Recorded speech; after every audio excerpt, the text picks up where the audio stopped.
Valttinin tyttärestä menossa naimisiin Tuopolin kanssa. Kyllä, se on kuulemma lopullisesti sovittu. Mä vähän ihmetelin sen vanhempia. Sanovat sitä intohimoliitto. Intohimo?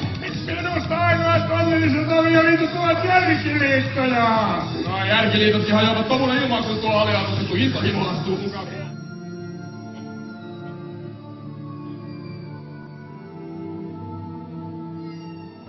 Onpa kaunis. Miten lempeät ja herkät kasvot, kuinka hienostunut ja viehkeä olemus, kuka hän on? Sen lyhyen katseen aikana Bronski ehti havaita naisen kasvoilla pidätellyn eloisuuden värein. Bronskista näytti jopa siltä, että naisen koko olemus turvi ylitse pursoavaa hellyyttä, joka pulpahteli naisen tahtomatta esiin milloin hymyssä, milloin silmien tärkeissä. Nainen säikähti ja kääntyi kiireesti pois, ettei Bronski tajuaisi, miten asianlaita oli.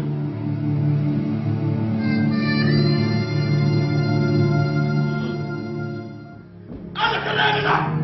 Anna Karenina! Anna Karenina! Anna Karenina! Anna Karenina!